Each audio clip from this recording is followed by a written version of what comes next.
بسم اللہ الرحمن الرحیم۔ آج جابیہ کی مقام جو ہے نا اس کے بارے میں بیان کرنا ہے۔ حضرت عمر رضی اللہ عنہ کا فتح جابیہ۔ یاد رہے جب ملک شام میں طاعون کی وبا پھیلی تو سیدنا عمر بن خطاب رضی اللہ عنہ نے سیدنا ابو عبیدہ بن جراح رضی اللہ تعالی عنہ کی طرف خط لکھا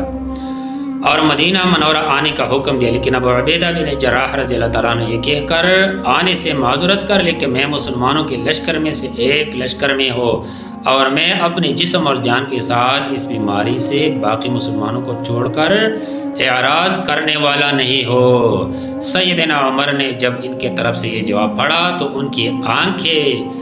بہہ پڑے اور وہ رونے لگے۔ ان کے پاس موجود آدمیوں نے کسی نے پوچھا امیر المؤمنین کیا ابو عبیدہ وفات پا گئے ہیں؟ سیدنا عمر نے کہا نہیں۔ پھر سیدنا عمر نے ابو عبیدہ بن جراح کی نام تاکیدن یہ الفاظ لکھی، ان الارض ارضکا ان الجابیہ ارض تزہیتا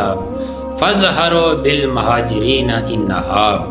اے ابو عبیدہ، آپ جس سرزمین میں ہے وہ آپ کے علم میں ہے، یقیناً سرزمین جابیہ سے حد افضل مقام ہے، لہٰذا آپ مہاجرین و مجاہدین کو لے کر وہاں پڑاؤ ڈالیں۔ اس روایت سے ثابت ہوا کہ عمر رضی اللہ عنہ کے کہنے پر انہوں نے جابیہ میں پڑاؤ ڈالا۔ پھر سیدنا عبداللہ بن عمر رضی اللہ عنہ بیان کرتے ہیں کہ امیر المؤمنین عمر بن خطاب میں مقام جابیہ میں خطبہ فرمایا، یا ایھا الناس انی قمت فیکم کمقام رسول اللہ صلی اللہ علیہ وسلم فینا فقال اوصیکم باصحابی ثم الذین یلونہم ثم الذین یلونہم ثم یفشو الکذب حتی یحلف الرجل ولا یستحلف ویشہد الشاہد ولا یستشہد الا لا یخلون رجل بامرأة الا کان ثالثہما الشیطان علیکم بالجماعت و ایاکم والفرقۃ فإن الشیطان مع الواحد وهو من الاثنین بعد من اراد بحبحۃ الجنۃ فلیلزم الجماعت من سرته حسنته وساءته سیئته فذلک المؤمن۔ یہ ترمذی کی حدیث ہے اور اس کا ترجمہ یہ ہے کہ لوگوں، آج میں تمہارے درمیان اسی حیثیت سے کھڑا ہوں جس حیثیت سے رسول اللہ صلی اللہ علیہ وسلم ہمارے درمیان میں کھڑے تھے، یعنی میں رسول اللہ صلی اللہ علیہ وسلم کا نائب ہو۔ آپ نے فرمایا میرے صحابہ کے ساتھ اچھا سلوک کرو، پھر ان لوگوں سے جو ان کے ساتھ ملے ہوئے ہیں یعنی تابعین کے، پھر ان لوگوں سے جو ان کے ساتھ ملے ہوئے یعنی تبع تابعین، کیونکہ ان سب کا زمانہ خیر کا زمانہ ہے، پھر جھوٹ عام ہو جائے گا، یہاں تک کہ کوئی شخص بغیر قسم مانگے قسم کھائے گا اور آدمی بغیر گواہی طلب کیے ہی گواہی دے گا۔ کوئی بھی آدمی کسی غیر محرم عورت کے ساتھ تنہائی میں علیحدہ نہ ہو، کیونکہ ان دونوں کے ساتھ تیسرا شیطان ہوتا ہے۔ تم جماعت کو لازم پکڑو اور تفرقہ بازی سے بچو، یقیناً شیطان اکیلے آدمی کے ساتھ ہوتا ہے، اکیلے کے نسبت وہ دو سے زیادہ دور ہو جاتا ہے، لہٰذا جو شخص جنت کے درمیان میں محل کا خواہش مند ہو وہ جماعت کو لازم پکڑے۔ یاد رکھو جس آدمی کو اس کی نیکی خوش کرے اور اس کی برائی سے بری لگے وہ مومن ہے۔ سیدنا جابر بن سمرہ رضی اللہ تعالی عنہ بیان کرتے ہیں کہ مقام جابیہ میں حضرت عمر رضی اللہ عنہ نے خطبہ دیتے ہوئے بیان کیا کہ رسول اللہ صلی اللہ علیہ وسلم نے فرمایا ہے احسنوا الی اصحابی،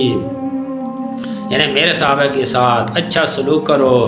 اور اس طرح سفیان بن وہب خولانی رضی اللہ عنہ بیان کرتے ہیں کہ سیدنا عمر رضی اللہ عنہ نے مقام جابیہ میں جب خطبہ دیا تو میں بھی وہاں موجود تھا۔ حمد و ثنا کے بعد سیدنا عمر نے فرمایا یہ مال فی ہے جو اللہ تعالیٰ نے تمہیں عطا کیا ہے بلحاظ حصہ، اس میں اعلیٰ اور ادنیٰ برابر ہے، ان میں سے کوئی ایک دوسرے کی نسبت اس کا زیادہ حقدار نہیں ہے سوائے ان دو قبیلوں کے اور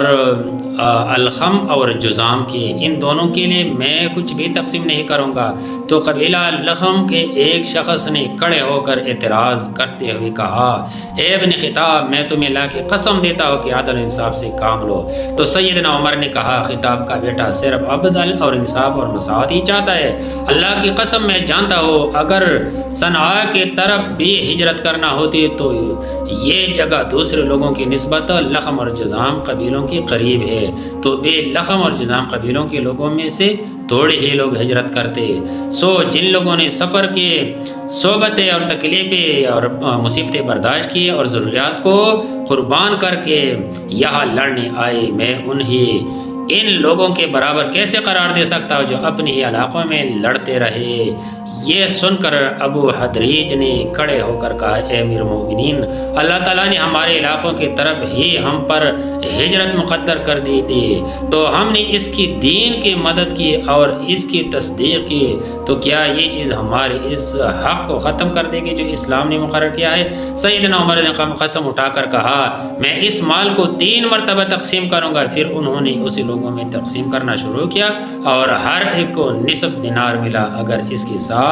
اس کی بیوی بچے بھی تھے تو اسی پورا دینار دیا۔ اسی طرح وظائف کو مقرر کرنا اور تاریخ خطبہ ناشرہ بن سمیع الیزنی رحمۃ اللہ بیان کرتے کہ میں نے سیدنا عمر بن خطاب رضی اللہ تعالی عنہ کو جامعہ میں خطبہ ارشاد فرماتے ہوئے سنا۔ آپ نے فرمایا، ان اللہ عز و جل جعلنی خازنا لہذا المال وقاسمہ لہ، یقیناً اللہ رب العزت نے مجھے اس مال کا محافظ اور نگہبان اور تقسیم کرنے والا بنایا ہے۔ پھر انہوں نے کہا، بلکہ اصل میں تو اللہ تعالیٰ ہی کی تقسیم کرنے والا ہے، سو میں رسول اللہ صلی اللہ علیہ وسلم کی ازواج مطہرات سے مال تقسیم کرنے کی ابتدا کروں گا، پھر ان میں سے جو افضل اور اشرف لوگ ہیں انہیں دوں گا۔ تو سیدنا عمر نے آپ صلی اللہ علیہ وسلم کے ازواج مطہرات کا حصہ 10,000 درہم مقرر کیا، سوائے ام المؤمنین سیدہ جویریہ رضی اللہ تعالیٰ عنہ کا، سیدہ صفیہ اور سیدہ میمونہ رضی اللہ تعالیٰ علیہما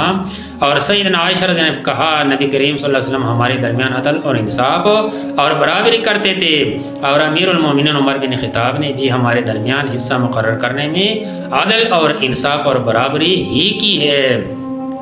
پھر عمر رضی اللہ عنہ نے کہا، اس کے بعد میں متقدم مہاجرین میں مال تقسیم کروں گا، کیونکہ ہمیں ہمارے گھروں سے ظلم و زیادتی کے ساتھ نکالا گیا تھا، پھر میں ان میں سے افضل اور اشرف لوگوں کو مال دوں گا۔ سو انہوں نے مہاجرین میں سے جو غزوہ بدر میں شامل ہوئے ان کا حصہ 5,000 درہم مقرر کیا، اور انصار میں سے جو لوگ غزوہ بدر میں شامل ہوئے ان کا حصہ 4,000 درہم مقرر کیا، اور جو لوگ غزوہ احد میں شامل ہوئے ان کا حصہ 3,000 درہم مقرر کیا، اور فرمایا، جس شخص نے ہجرت کرنے میں جلدی کی تھی اسے اس کا حصہ بھی جلد ملے گا، اور جس آدمی نے ہجرت کرنے میں دیر کی اسے اس کا حصہ بھی دیر سے ملا، اور فرمایا، فلا یلومن رجل الا مناخ راحلتی، کوئی آدمی مجھے ملامت نہ کرے بلکہ اپنی سواری کو ملامت کرے کہ اس نے خود ہی دیر سے ہجرت کی ہے۔ یہ حضرت عمر رضی اللہ تعالیٰ عنہ کی تقاریر تھے۔ پھر حضرت عمر رضی اللہ تعالیٰ عنہ جو ہے نا، اس نے جابیہ فتح کیا، اور فتح کے دن یہ بھی خطبہ فرمایا، نہان نبی صلی اللہ علیہ وسلم عن لبس حریر الا موضع اصبعین او ثلاث او اربع، نبی کریم صلی اللہ علیہ وسلم نے مردوں کو ریشم پہننے سے منع کیا سوائے لباس میں 2 یا 3 یا 4 انگلیوں کو بقدر۔ تو یہ حضرت عمر رضی اللہ عنہ کے جو نا مقام ایجابیہ میں تقریر